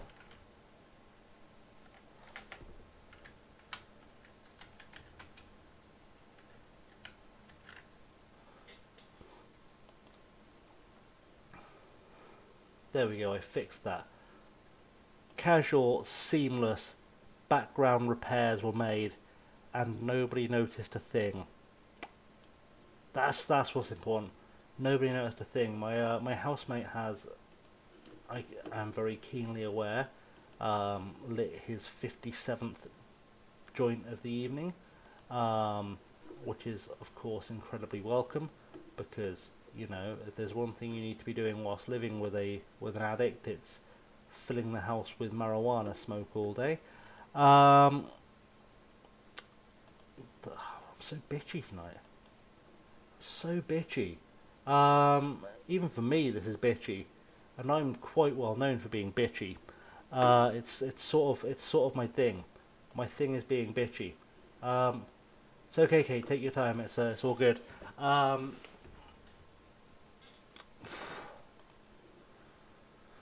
Yeah, good times abound. Let's have a look at this team, shall we? Without destroying the microphone setup. Or maybe with destroying the microphone setup. It's the downside to being naturally left-handed, is you'll make mistakes like destroying things. We're gonna give Chance Carter an opportunity, largely because Zetterberg in that last game was among the worst footballers I've ever watched play football. Also, I don't know why the thing that rotated my squad for me has decided to put two left backs on the bench, so now I have to pick which is the worst of these left backs and get rid of them. Alan Zebi is the worst of those left backs, so he can go right off into the sunset. We will throw Sam Gardner on the bench just because I'd like to have someone who can play at full back. What a weird feeling. You are a right back and you are a right back. Why have you ended up in that position? Is it because Duran Lee isn't fit? I don't know. I'm sure Roman Soria was playing centre half last time. Who's missing? Someone's I don't know. We'll go with that. I'm sure someone important's missing, but I couldn't figure out. Oh, it was the Croatian sounding fella. He's the guy that went missing. I remember now. I was there. I was part of that conversation. Showing Marlon onto his weaker side would limit the threat. I mean, guy's called Marlon. Let's not overestimate how much of a threat he's going to be. Sign my own death warrant again. It's okay. We've got Prince Amanda. It's all okay. Pump your fists. Show them what you can do. Jobs are good and nobody cares. Hanson Boakai is suspended. How big an absence will he be today? We're adapting. We've got Prince Amanda. Uh, it's great. We'd like him to be versatile. Yes, we'd like anyone in good form to we'd like anyone in good form to carry on their form. That's how form works. We look for it to continue, and that's football.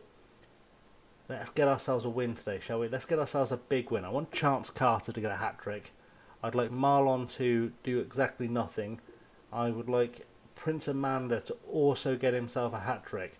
I'm so curious by the name Prince Amanda. So I've got to look at this. Is that actually his name? It is his actual name.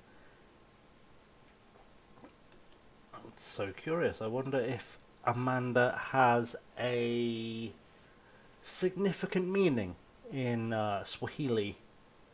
I'm not a speaker of Swahili, but it's a curious question because it feels like it's a weird surname. It's not a surname you come across often. Obviously, it's a name you come across fairly often, but it's not a surname you come across often. Amanda is not doing well enough to get a rating. That must be a bug. We're going to assume that's a bug. Let's encourage the team. Let's see if that gets Amanda rated. It's disturbing that he doesn't have a position set. Does that mean I'm playing them with 10 men in the game's processing? Because that could end badly. We've been the better team. Keep doing what you're doing. Good. Achieve nothing. I am disturbed by this Prince Amanda going missing thing. Because if that means he's having a bad game. I can still take him off if I need to. That's the question I needed answered. I'm going to say though, because I've got a feeling he's probably better off being an out-and-out winger. We'll make him an out-and-out winger on attack, because having two inside forwards seems greedy. Are you better as a winger too? I mean, you're not really. Yeah, it just seems greedy having two inside forwards. And Janot Asua is rubbish. I'm just calling it now. Janot Asua is a rubbish footballer. It's the first time I've seen him play. But we're gonna go out and assume he is rubbish because he's not performing for me. I'm glad Prince Amanda finally got his mojo back. Quetta to Mejia. Ball across to Diaz. Huayar. And Mejia again. Some nice passing. But what I'd really like to see, I know this is a big ask. I know I'm getting ambitious. I'm getting greedy. What I'd like to see here is some defending.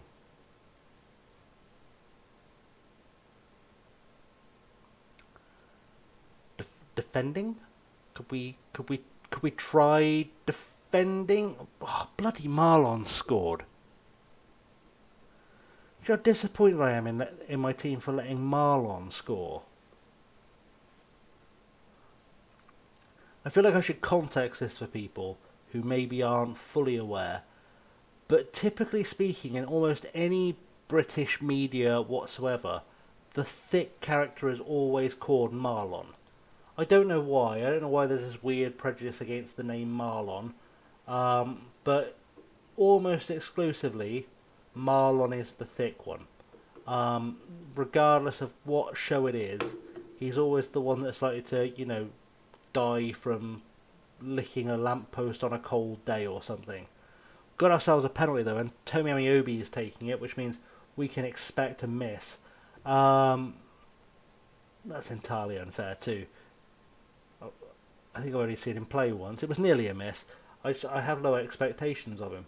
I don't know why. It feels unfair. Being unfair, I think it's just because I've got this general sense of malaise at this performance. I don't...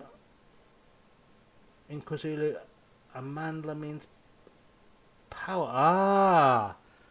That makes sense. I like the idea that he's called Prince Power. Feels like he should be like a supporting character in Black Panther books, and I'm fully on board with that. I'm fully on board with that. Why won't you let me take Amanda off? He's not playing well. I mean, he may be Prince Power, but he's not playing well. Let us make some changes. Of course I left two left wingers on the bench. Of course I did. 1,000 IQ plays right there. Do you know what? In for a penny. We'll make him an inverted winger. Give ourselves a fighting chance. We're going to take off Marcus Velado Segaye for David Doe. Because he's David Doe. That's his best position. Good. Is this guy also right-footed? No, he is actually a lefty. Okay, that's good knowledge. Good knowledge. I'm glad I've adapted well to this team. And Janet Asua is coming off because I've already decided in my head that he's not a very good footballer. And so we're going to replace. We want to replace him with. I mean, I suppose it makes sense. I don't know why. Don't know why I questioned that. I was also taking off the wrong guy, and now I try and take off the centre half. It wants me to send on the left back, which is nonsensical. It's farcical at best. Right, we've got 20 minutes to go. 20 minutes to go. As soon as we can encourage something to... Alaman's given everything he has. Well, I'm very sorry, buddy, but there's nothing left for you to do. We are going to encourage the team. Can I actually... If I just click do it, will it do it? Did it do it? I don't know if that did it. I feel like it might have done, but also didn't. I didn't get like the you've used all your subs message like that. I don't know. A 1-1 draw though is not stellar. It's not stellar. We could turn it all around though, because David Doe is on the ball. David Doe has linked up with Chance Carter for the most Degrassi of days, and Amiobi is on it. Can Amiobi get himself a late winner? Chance Carter. Kevin plays it out to Moses. Moses whips it in. David Doe gets himself a late winner for the club. David Doe did that well, Doe, as the kids say, I think. I don't know. I'm 35, I don't speak to kids often. Moses was crossed in, and that was a beautifully Hollywood volley. Volleywood? Can we call that Volleywood? Well, it's my stream, I guess I can call it Volleywood if I want to. It's not a good thing, but I can do it. Delirium has set in. Delirium has set in. I have lost the plot. The plot has abandoned me. Yeah, I know Prince is a fairly confessed. I wasn't even questioning the first name Prince. It was just interesting to me that a name I think of as being feminine and a forename was the surname. But you know, that's kind of the thing. What a comeback! I'm delighted. David Doe's dramatic late goal was something for you to savour. You are right. Marlon clearly scoring a cleanly struck effort from close to goal against your team was particularly impressive. I mean, was it? Let's take a second and let's think about this question from Eva Diaz. Marlon scored a cleanly struck effort, which is basic football technique, from close to goal. He was like 4 yards out. Particularly impressive. The guy scored a tap-in into what was essentially an open goal against a keeper who has proven himself so far to be unwilling to save things. I'm gonna go with a... Sure, I'm gonna be an arsehole. Which is large. I mean, it's basically what I do in real life. But if you're going to ask a stupid question, you genuinely deserve to be treated like a child with the argument, with the answer. You genuinely do. I can't find any reason why you wouldn't deserve to be treated like a child if, as a professional journalist, even in El Salvador, which is not necessarily the most developed nation, I feel like you've got to do better with that. I'm going to hope that was just lost in translation and something went badly wrong, but it was a tap-in. It was a tap-in from 4 yards, and you're giving it the big one like it was in fact Maradona ripping apart the English defence in 1986. it's just not. Also, this schedule is disgusting, given that we have a squad of about 20 players, and now I'm expected in the next week to play 3 games. I have no way of bringing in extra players unless I promote grade out new gens. And I might even have to do that just to fill out a squad. Just so I can rotate, I may have to do that. I'm not sure I'm typically speaking okay with that. I don't think that's something I'm excited to do, but I also don't think it's something I have a choice but to do. And that makes me unhappy. Let me look at my squad view, please. I don't know why you changed off that. Let me look at my squad view and see what we've got positionally here.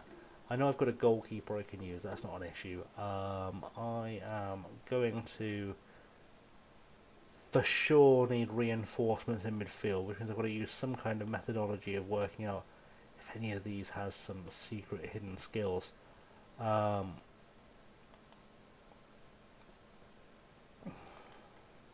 not going to be Michael Barrett. I think we'll take these first couple because they look like the best of the bunch. James Bassett is certainly in the conversation for the best of the bunch. We'll take him on. Russell Cartwright, I think he looked okay. So we'll take him and we'll take him. We'll have a punt. See if that achieves anything. I also probably need another striker. And I'm going to choose the 1980s playground method of picking a striker, in that I'm going to pick the biggest guy and the quickest guy. So you're the biggest guy. That was easy. And you are the quickest guy. Therefore, you are my backup strikers, because Sunday morning football. Defensively, I shouldn't need more. I do need another right back in the squad. We'll take Kevin Hancock, I guess, because I'm aware I'm lacking a right back. Just because we're playing by playground rules, are any of these guys like massive? And they're all big lads. All right, we'll take them. We'll take them all. Chuck him in the cart, Marjorie. We'll take him home with us. Job's done. That's the problem. That's solved. The FC Edmonton Academy has come through for us. It has provided us a bounty, and we shall celebrate it greatly. We shall praise it like our lives depend upon giving it full praise.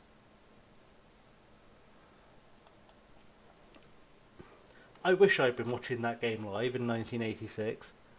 I wish I'd been watching that game. I do. And I have this weird thing where I know that as a football fan in England, we're supposed to hate Maradona. We're supposed to treat that moment like it was, the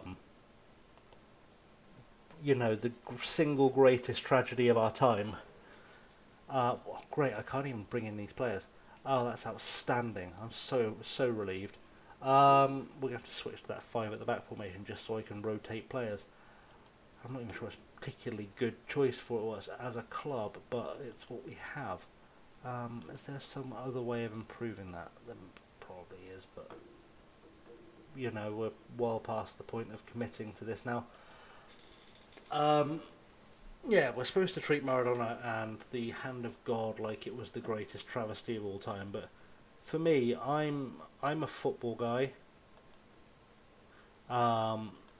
More than I worry about silly, pointless endeavours like patriotism, because I genuinely don't believe that where you happen to be squatted out on this earth makes you better than someone who was squatted out in a different place on the earth. You just ended up there.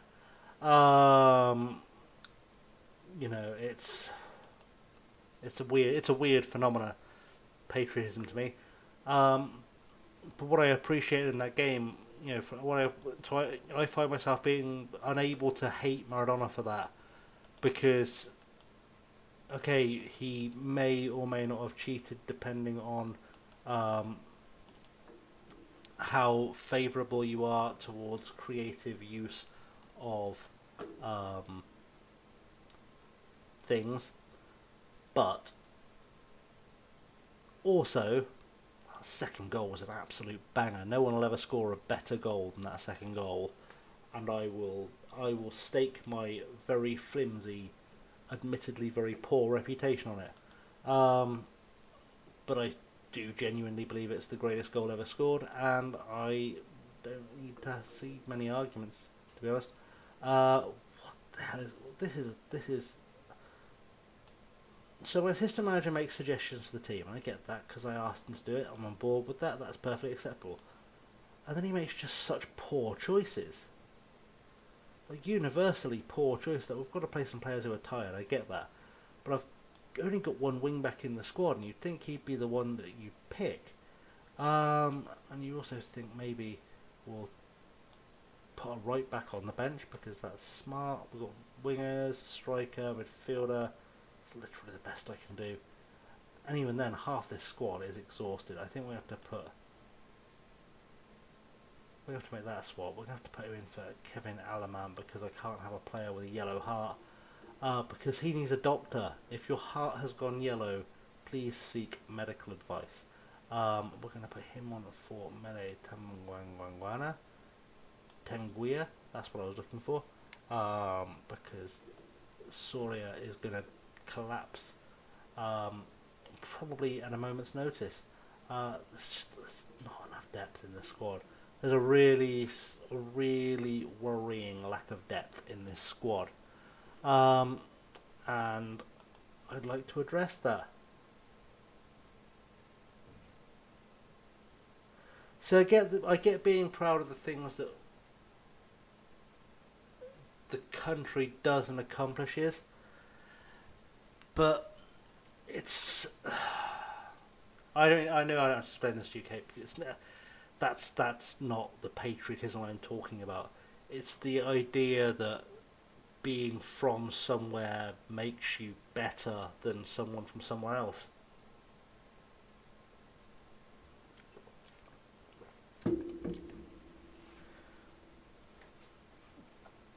Things that are the result of the society that we've all contributed to that have genuinely benefited the world are perfectly fine things to be proud of. When I see things like people blindly yelling patriotic slogans but being completely incapable of naming a single positive thing their country has ever done that doesn't involve a war, I lose interest in the patriotism thing. Um, Especially in this country where everyone still seems to think it's 1942 and we're still at war with the Germans, which, for the uninitiated, we haven't been now for 75 years. It's it's time to get over it. Uh, it's time to get over it. Um, it's like getting angry about the Battle of Hastings. You weren't there. Just just just don't. Like, it's irrelevant.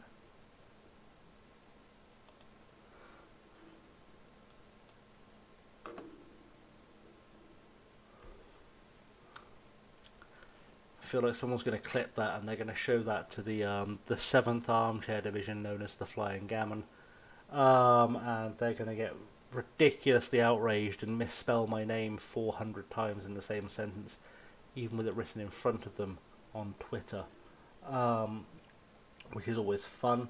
Um, yeah,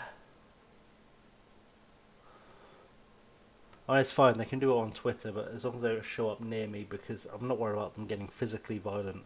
I'm more worried about the fact they seem to also be the ones that don't understand what a mask is for. And that's, still a pandemic on. Uh, Still a pandemic on, and that's something we should probably all be quite aware of. Right, we are playing the Pacific Football Club next, which is an incredible. Again, the one thing I'm enjoying about this league already is there are some very cool, like FC Edmonton sounds seems to be the most boring name in this league that I've come across. Like Atletico Ottawa is genuinely an epic name. I mean, it sounds like a fantasy football name, but it's genuinely a fun name. Pacific Football Club is an exciting name, and I enjoy their logo, which looks to me like I'm not sure if it's okay to say this on a stream. It looks to me like someone froze an ice lolly inside a dildo. But I'm here for that. That's fine. It might be a tree, but it looks like an ice lolly. It's not. It's not. It's a weird one, but I'm on board for that. I'm on board with that. I'm also on board for Halifax Wanderers, which I can only assume is Halifax Wanderers from Nova Scotia, but they've gone with an abbreviation, and that's cool. Also, that shirt is incredible.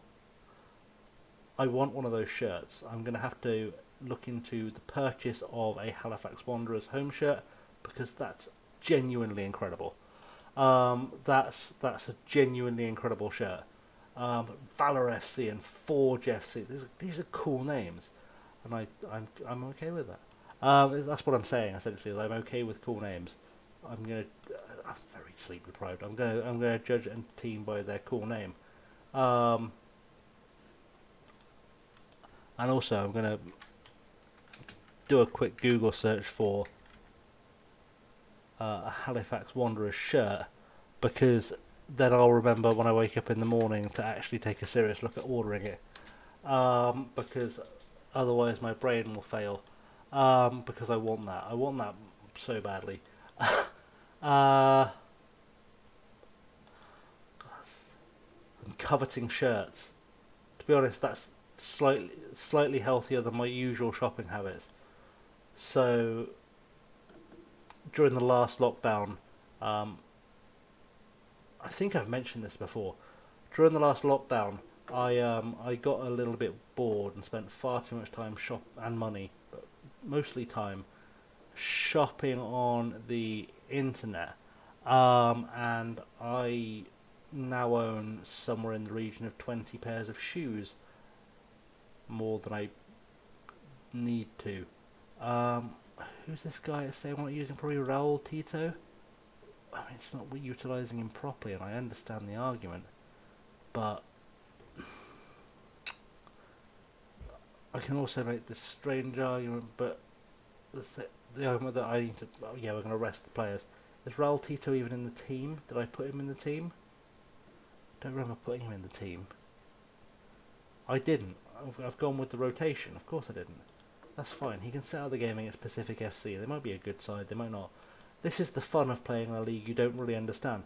Pacific FC could be the equivalent of the dog and as the dog and duck playing Barcelona, and I have absolutely not a Scooby. Absolutely not a Scooby. It's an adventure. This is where I get killed, or where Kate goes, actually, that kind of is the thing, and you should be more. God damn, these shirts are expensive.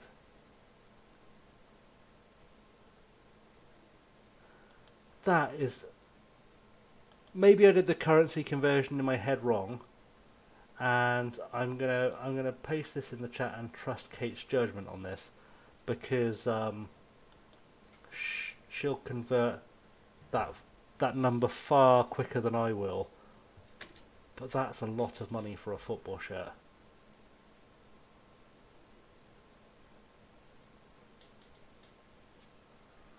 That is a lot of money for a football shirt. Right? There's not a button that converts it for me automatically. That seems like an awfully large amount of money for a football shirt.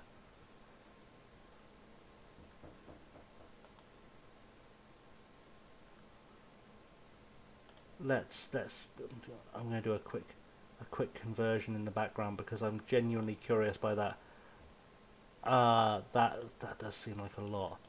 Like a lot. Like a lot.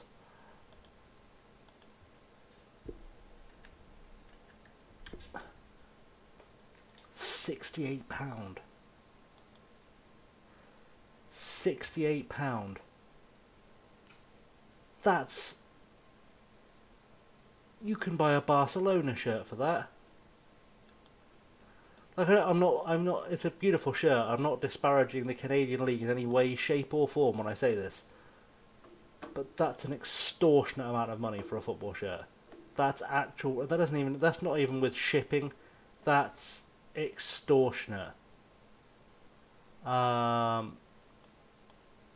That's breathtaking. I'm genuinely lost and heartbroken by the fact they would even dare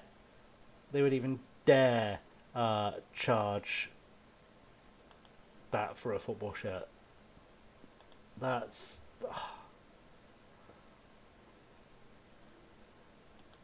I'm genuinely slightly angry. Like, I'm genuinely slightly angry at the notion that they would charge that for a football shirt, even one that pretty. That's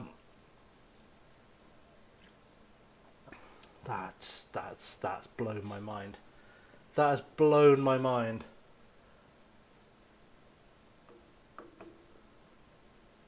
Really, less than an Austria Vienna shirt.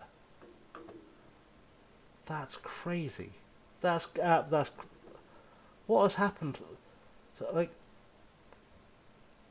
I feel like I should offer a comparison for this for anyone watching who doesn't understand my disappointment at Hansen Boakai, a good goal there. Doesn't understand my anger at the price of the shirt. It's not really anger, it's disappointment. The shirt I'm wearing, the Slottsvart shirt that I'm wearing, with all the little badges, the league badges added, there's sponsor badges, there's the printing, the whole lot, the whole works for that. I'm getting it shipped to me from Poland, cost £60. So with all the added extras, all the printing, all the shipping, the lot, from a top flight club in Poland, cost me £60, and a not terribly well known club in a country not well known for its football is charging £68 for a shirt before you even get to the printing and the shipping. That's crazy. That's crazy to me. Alejandro Diaz has scored against us, which is probably par for the course because we have a goalkeeper with no hands. Yeah, that's blown my mind. Like, I was looking at it fully prepared to pay 50. Fully prepared to pay 50. I'd have paid 50 for it. That would have been fine. I definitely can't afford to pay 50 for it. But you know, at £50, that would have been a serious consideration to add to my collection.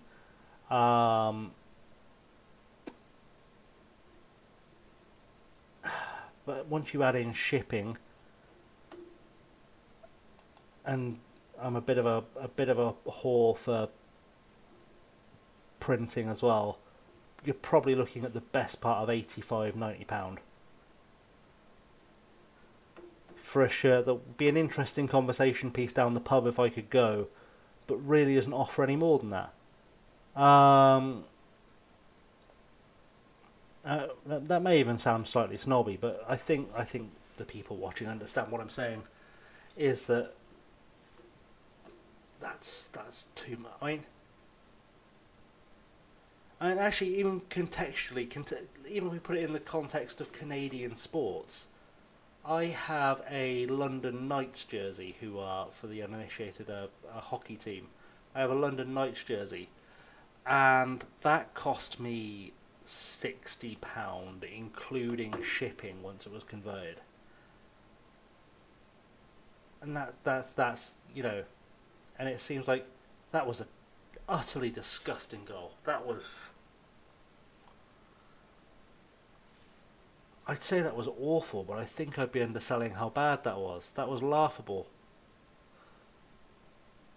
I mean, just a comedy of errors. First of all, that missed header was terrible. Then the goalkeeper's done nothing, and then Sun Young Chan has decided to playing the on-running striker when all he had to do was just hoof it into touch, and we'd have been free and clear. And now we're 2-1 down against a team that they were talking about like I should absolutely be abusing them at this point. That's boggled my mind. That's boggled my mind more than the fact that they wanted 68 quid for a Halifax shirt.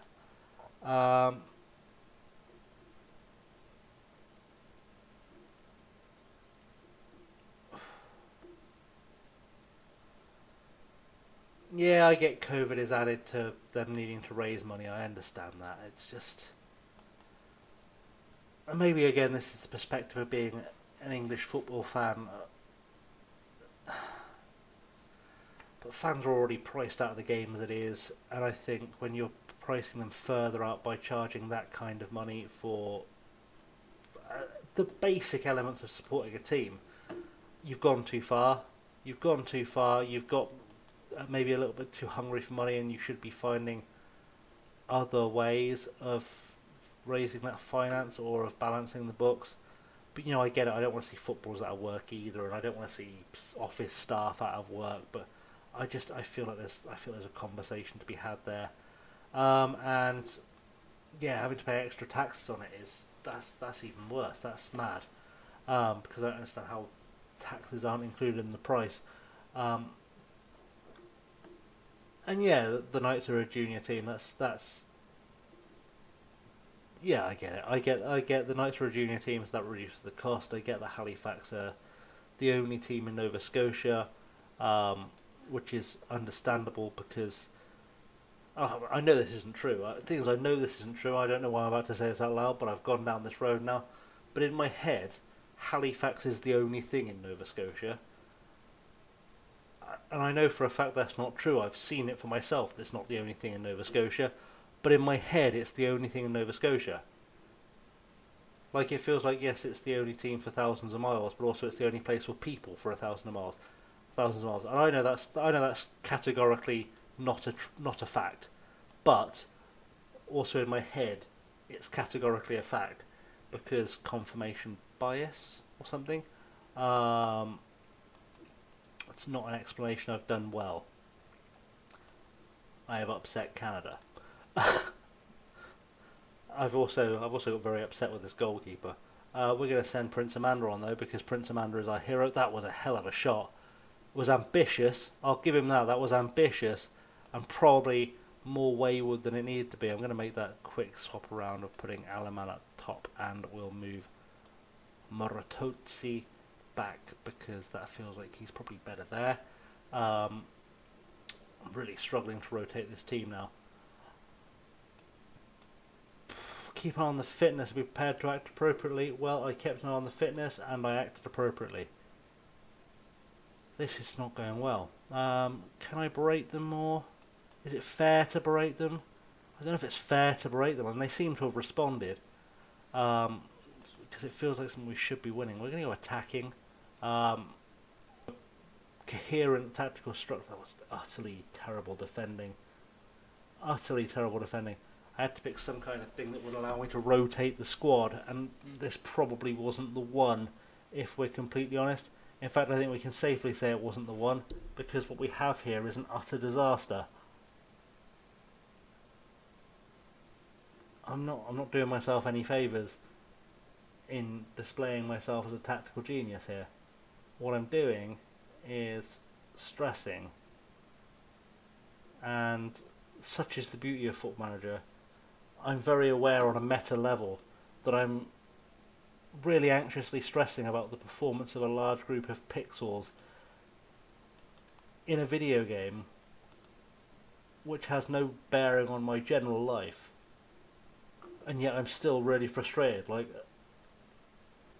I'm angry at pixels, and that's the beauty of Football Manager.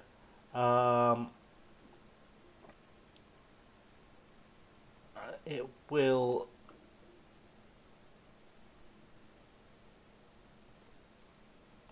No, we're not going back to the drawing board entirely.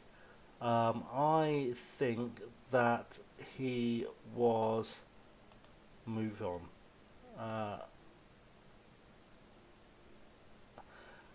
we need to. I don't know if MSI will see this, but this is. I think this might be consensus with the community. The question is, do you not think Sam Gardner should have been substituted today? Which would be phraseologically weird for a Canadian to use. I think it's a very northern phrase. Maybe it translates to Canadian. I've just never heard a Canadian use that phrasing. But it's very Mancunian in terms of its phrasing. But also, among the responses are, it's none of their business. Well, it's none of whose business? Sam Gardner's business? Who's asking the question? Who are you asking the question on behalf of? It's not clear. And I know this question in older games was that the fans were upset that you didn't substitute him because he was performing poorly. But if you've changed the question, you have to change the options for answers.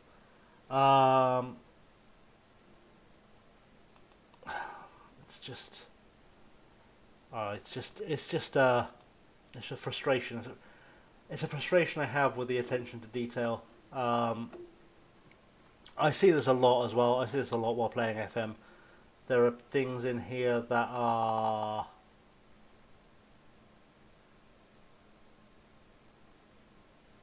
Oh, fair enough. You can be my one Canadian I know that says, do you not... It seems like a weird phrase. Like, maybe it's because... And I've become keenly aware of this since moving to the northeast. I've become keenly aware of the notion that I'm posh. Everyone up here seems to say I'm posh, which is weird because I don't think I'm posh. I come from a council estate.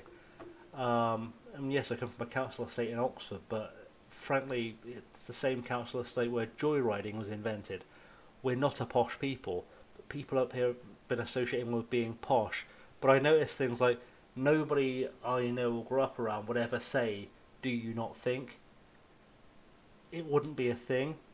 Although to be fair, I also grew up around a large Irish community, where it's become perfectly natural for me to use the phrase whilst I'm working in the pub, "Will you be having?" Uh, which I also know is not grammatically correct, and it drives me mad every time I hear myself say it, but it feels normal to me. So, you know, I don't know. It's linguistically interesting, I think is what I'm trying to say.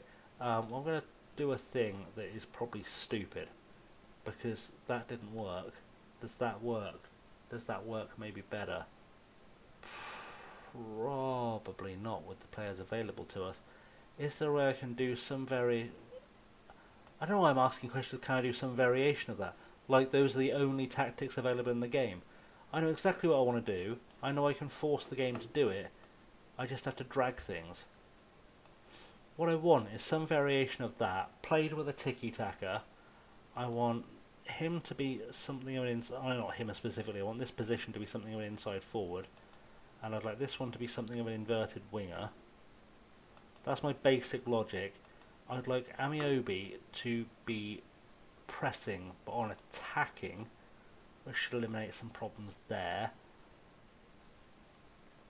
And I feel like just because I have a lack of out-and-out wing-backs, I mean, I've got one player in my squad who can play as a wing-back, and it turns out he's a moron.